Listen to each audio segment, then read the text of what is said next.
Jiji Français. Bienvenue sur notre émission de radio Jiji Français. Aujourd'hui, nous allons parler d'un sujet très important qu'est l'éducation. Nous sommes accompagnés par Maria, Silvana, Jimena, Vanessa et moi, Jimena. Tout d'abord, nous avons un invité spécial nommé Ivy. Elle nous rend visite de Montréal, Canada, et elle parlera de l'éducation de son pays et de son expérience en tant qu'étudiante. Bonjour. Applaudissements pour Ivy Leblanc.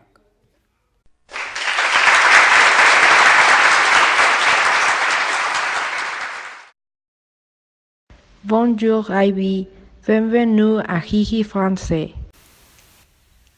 D'accord, nous avons plusieurs questions pour vous. As-tu voyagé dans d'autres pays pour étudier?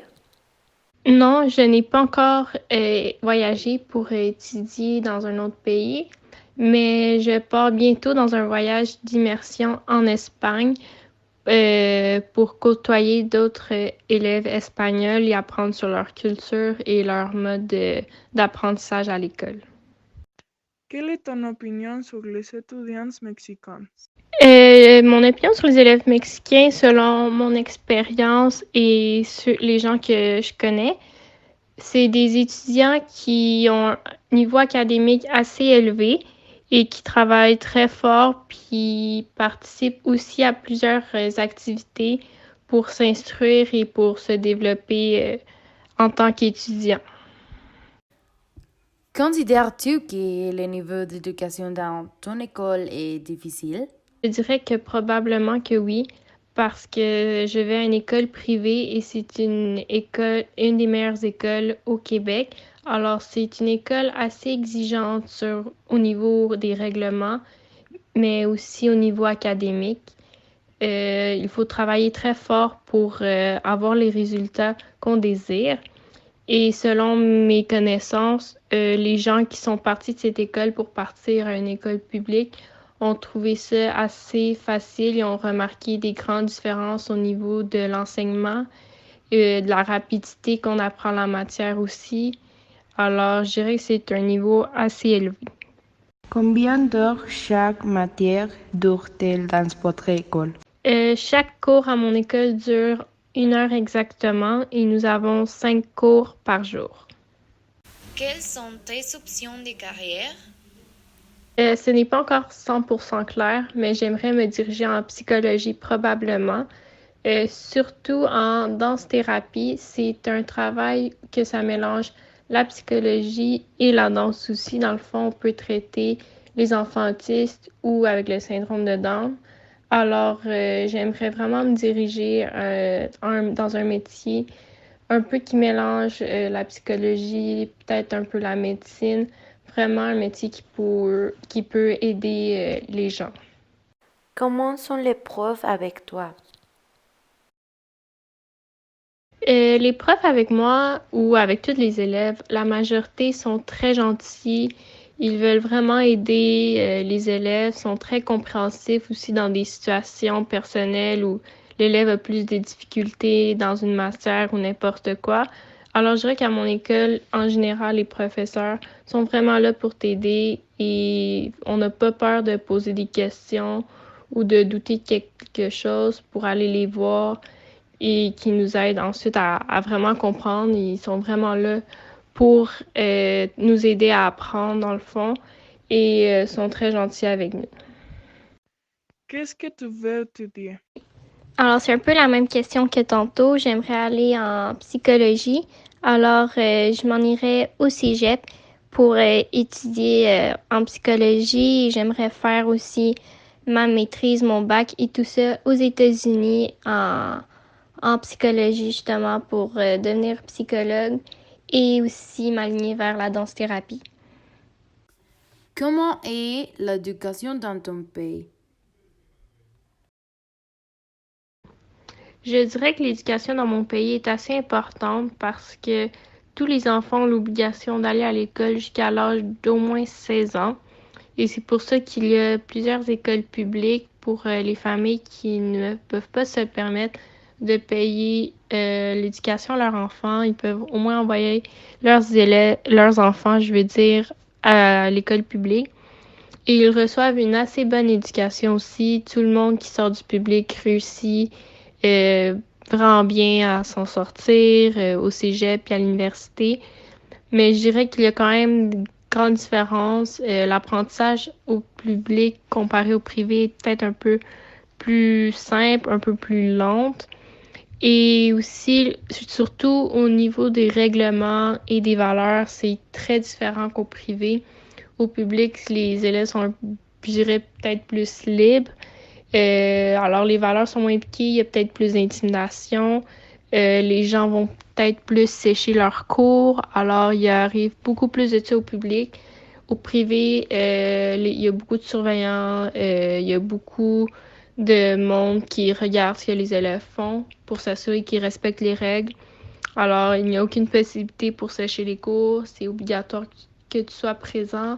Il y a des valeurs vraiment enseignées là-bas. Alors, je dirais plus que les différences du public et du privé seraient dans les valeurs et les règlements de l'école, malgré qu'il y a une petite différence aussi avec l'éducation.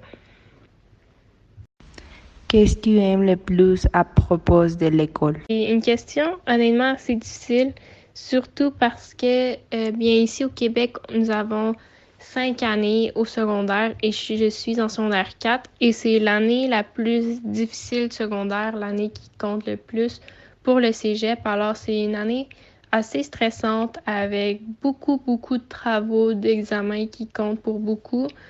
Alors c'est pas quelque chose de très agréable, on pourrait dire. Alors je dirais que l'école, ce que j'aime le plus, c'est honnêtement pouvoir voir mes amis à tous les jours et rire avec eux. Mais ça serait plus au niveau réellement académique ou plus vraiment école. Je dirais, ceci c'est vraiment pour mon école à moi, mais ça serait l'entourage qu'il y a, mes enseignants, directeurs, tout le personnel de mon école. Je le sais que s'il y a un problème, n'importe quoi, ils sont là pour m'aider et pour vraiment m'appuyer en cas de problème. Ou n'importe quoi. Alors, c'est ça que j'aime le plus de mon école. Aimes-tu le système d'éducation dans ton pays? Je dirais que le système est assez bien, malgré que je le trouve beaucoup mieux au secondaire qu'au primaire. Je sais pas si c'est juste dans mon école, mais ça, c'est mon expérience, malgré que j'allais à un primaire privé. Il y avait des années parfois que nous apprenions un peu au ralenti et qu'il fallait rattraper toute la matière à la fin de l'année ou même au courant de l'année prochaine, au courant de l'année suivante avec un nouvel enseignant. Ce qui peut être difficile, pour les élèves qui apprennent assez rapidement, s'ils apprennent au ralenti, ça peut devenir plate pour eux et c'est difficile pour tous les élèves ensuite de tout rattraper la matière en un peu de temps quand c'est de la matière qui est censée être enseignée en 1 an et qui se rattrape en 3 mois, c'est assez difficile. Mais je dirais qu'au secondaire, c'est beaucoup mieux. Vraiment, il y a beaucoup plus de structure sur qu'est-ce qui doit être appris pour chaque année, puis pour chaque étape, dans le fond. C'est beaucoup mieux structuré, malgré qu'il y a beaucoup quand même de stress pour les notes. Je dirais c'est une petite compétition entre élèves, je dirais parfois à l'école, surtout au secondaire. Quelle est la matière la plus difficile pour toi? La matière la plus difficile pour moi, c'est l'histoire, et ça depuis toujours. La matière qu'on apprend, c'est pas quelque chose qui m'intéresse vraiment pas. Alors, c'est vraiment difficile pour moi d'essayer de suivre en classe pour comprendre la suite chronologique, malgré que c'est beaucoup de par cœur. C'est vraiment pas un sujet qui m'intéresse. Mais je travaille assez fort pour essayer de suivre en classe et vraiment de comprendre. Et je réussis quand même à m'en sortir assez bien. Aimais-tu l'école quand tu étais petite? Je dirais que oui, j'aimais l'école quand j'étais plus jeune. Je dirais pas que j'adorais ça, que pour me lever le matin, j'étais super joyeuse d'y aller. Mais oui, c'était quelque chose qui me dérangeait pas du tout. J'aimais ça y aller, aller voir mes amis surtout, voir mes enseignants aussi. C'était vraiment quelque chose que j'aimais, là, aller apprendre à l'école, puis apprendre des nouvelles choses. Puis je trouvais ça quand même assez intéressant quand j'étais jeune. Quelle est ta matière préférée à l'école? Ma matière préférée, honnêtement, j'en ai pas vraiment, à moins qu'on prenne parmi vraiment tous mes cours que j'ai, ça serait mon cours de danse parce que bien, je danse depuis que j'ai 3 ans, alors quelque chose, plus une activité. Mais si je prends réellement au niveau académique, ça serait mon cours de mathématiques. Probablement, c'est pas un cours vraiment qui me passionne, mais c'est un cours où j'ai une assez grande facilité, je comprends très bien, assez rapidement le cours, je le comprends bien, l'enseignant aussi, surtout cette année, je l'aime bien. Alors, ça serait mon cours préféré, seulement parce que c'est le cours que je comprends le plus et que j'ai le plus de facilité. Qu'aimez-vous dans votre école? Ce que j'aime de mon école, honnêtement, c'est surtout le personnel, comme j'ai dit plus tôt. C'est vraiment, on ressent l'appui et l'entraide du personnel. Et il y a aussi plusieurs activités qui se font durant les heures de dîner pour un peu relaxer, pour soulager un peu les élèves, faire une belle ambiance. Des fois, on va avoir des jeux de Just Dance. Puis pour, mettons, la Saint-Valentin ou l'Halloween, n'importe quoi, ils vont faire des petites activités pour rendre la journée à l'école un peu plus amusante. Et il y a beaucoup aussi de comme groupes de anti-stress pour les élèves, surtout dans les sessions d'examen. Alors, il va y avoir des petits groupes de yoga ou de méditation et des petits trucs de respiration et des groupes justement pour l'anxiété ou n'importe quoi que les enseignants vont créer justement pour aider les élèves, surtout quand on s'approche des sessions d'évaluation. Merci beaucoup. Maintenant, nous pouvons en savoir plus sur l'éducation d'autres pays. Un plaisir de te connaître. Nous revenons après la coupe.